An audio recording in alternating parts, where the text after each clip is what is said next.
So just the other day in the syndicate, we wrapped up an opportunity that had probably one of the tightest deadlines that I've seen actually in my entire career. It was, I think, 15 hours. That was literally the time span that we were given to submit a track for a corporate opportunity for a company looking for music basically for their marketing and sales video that they were going to use to attract clients and get the word out about their business. And I found out afterwards that the reason why we had such a tight deadline, why we only had literally a couple of hours to do this, is because we were the cleanup crew. And basically what that means is that some other library or some other producer or composer was originally hired to knock out this opportunity to compose some music for this video that they were putting together. They just couldn't pull it off though. Either the music they were supplying just wasn't exactly what the client wanted, or they were too difficult to work with. Who knows? I didn't get all the specifics of what really happened behind the scenes there. But it is very common actually for us sync licensing producers in this business to become the cleanup crew for other people's messes. So when I was made aware of that, and it kind of made sense as to why there was such a tight deadline, because they had been working on this project for, I think, 2 or 3 weeks, and they just were not getting what they needed from the original client, the original producer. So that's why we were kind of brought in last minute to, hey, please help us out with this, see if you guys can get us some music that's appropriate for this client. So I wanted to make a video about that because it is so common, and I've definitely been that cleanup person many, many times in my career where a client, a library will come to me and say, we need some music for this. And the client is coming to us, the library says this, the client is coming to us because whoever they hired before completely botched it, didn't give them what they wanted, couldn't deliver the revisions, couldn't really just lock up and sing and get in sync with the opportunity and really understand what the client was really wanting. And so it's a great opportunity for those of you that are getting started in the licensing business, because when you get these opportunities, first of all, yes, you're going to have a very, very, very tight deadline. So don't be surprised by that. It could be 24 hours, could be 48 hours, or as in this one, it could be less than a day. This is why I've always told you guys, never just sit around waiting for opportunities to come to you, because this is where if you were just constantly creating music and maybe had a couple of tracks sort of on your hard drive ready for opportunities, that's what you could dive into if they were appropriate for these opportunities. You definitely don't want to be just sitting on your thumbs going, oh crap, okay, let me go make something new. Now, sometimes you will just have to make something new because whatever you have on your hard drive isn't exactly right for this particular opportunity. But it's definitely an important thing for you to just be prepared for and ready for in this business. Because here's what happens. Let's say you do get an opportunity from a library you're with and you're the cleanup crew. You're the one that's coming in at the last minute, right before the deadline to supply hopefully something that the client will like and love.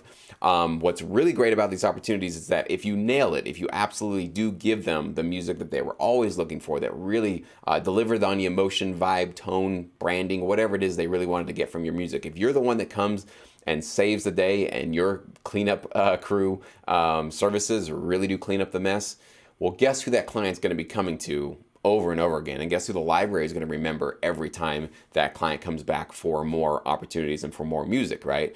So it's actually one of the ways where even I know music libraries sometimes get new clients in this process, where they'll have clients reach out to them and realize, whoever we were working with before just didn't cut it. Can you guys maybe do this for us? And if that particular library can supply the music, that's how they get that next contract with that client and they get repeat ongoing business.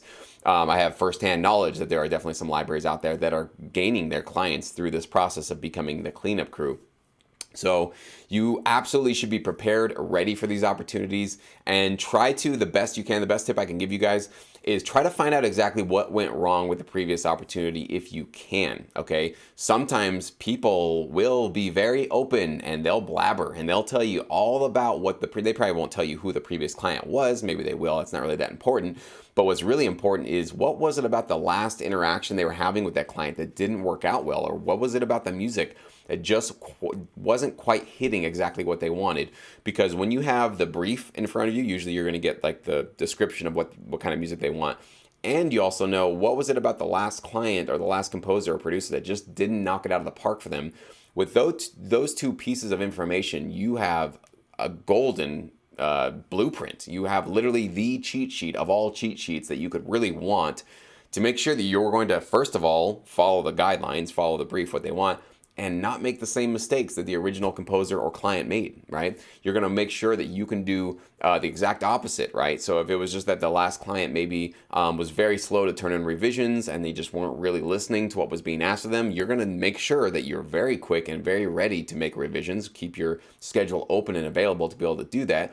And make sure you really do follow and pay attention to all the revisions that they want. Or if it was something where they were asking for a particular kind of music and the client was always giving them something that was just a little bit, too whatever, too dark, too happy, too aggressive, too old school, too modern, whatever it is, they felt like there was something that they were giving that wasn't exactly following in with the guidelines. And I know all this is pretty much common sense, but this is really the stuff to turn your mind into a service mindset, right? And to really be thinking about how to really serve their needs. Make sure you understand what they want to the best of your ability. If you're confused, if you're not sure based on the brief, it's possible that the brief was really vague, and what you can do different that the previous producer or composer didn't do is maybe they didn't ask enough questions. They didn't reach out to the client and say, hey, what do you mean by this and this and this? These are not really musical terms. I want to make sure I understand it. Maybe no references were given, no reference tracks to follow. You could ask them, is there some artist or producer or song or just YouTube link or something like that you could send me that really nails it, that really gives the vibe, the energy, the emotion, whatever it is that you really feel is special, that you really want to recreate in this original piece of music? Please send that to me. I would love to get those kind of references. That's always my number one way to get right through, because I'll be honest with you guys, a lot of clients, ad agencies, people that are looking for music, they're not musicians, so they're not necessarily always going to give you like very clear directions. We want a live bass, we want a 4 on the floor kick pattern, we want that.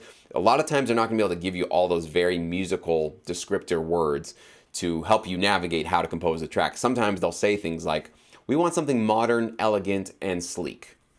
What does that really mean musically? I mean, I have an interpretation of what that means. You might have a completely interpretation of what that means. So one of the ways that I cut through all the noise of that sort of vague language is just ask for a reference track. I'll just directly tell them or ask them what song, artist, sound that you can point me to literally in a link, and I'll just say, you don't even have to describe what you like about it, literally just send me a link. It's the quickest and fastest thing that you can do to really communicate to me exactly what you're looking for. Because when I have a reference track, the vague language and they're like, well, we think this, we think that, or people could be even like, they're thinking they're being clear, but they're actually steering you in the wrong direction from what they really want.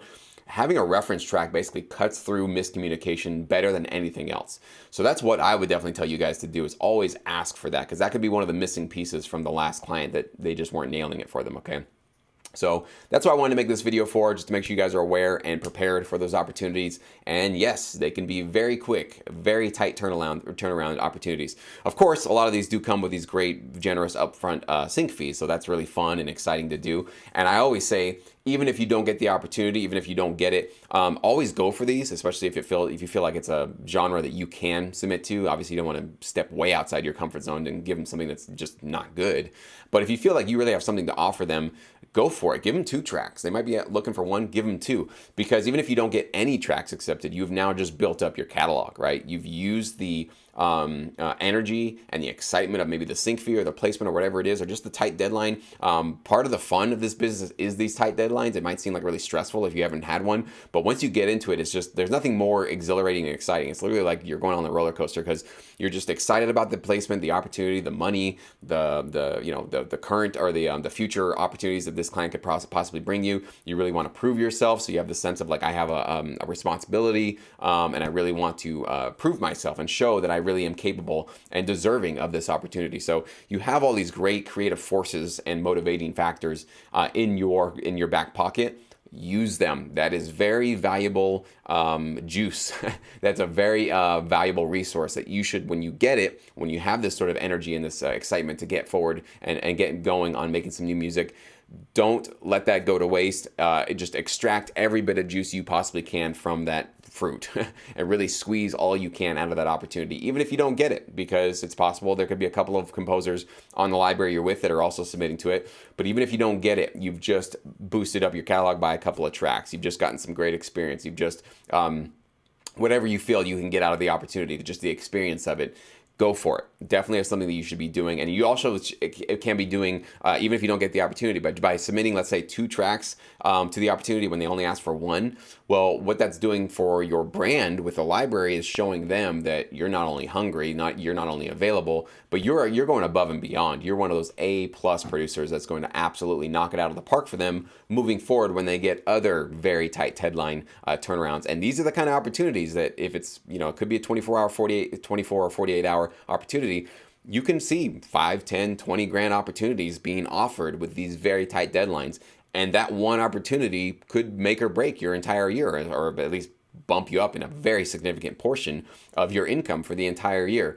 So it is not necessarily a matter of always just putting out the albums and just constantly working kind of at your comfortable pace, but sometimes you're gonna have to get out of that comfort zone and really just go into beast mode. And it's really fun. I really do enjoy these opportunities when they come, and I know the syndicate members did enjoy it as well. So that's all, guys. That's what I want to let you know about today in this video. So please leave a like and comment below. Let me know what you think about this video.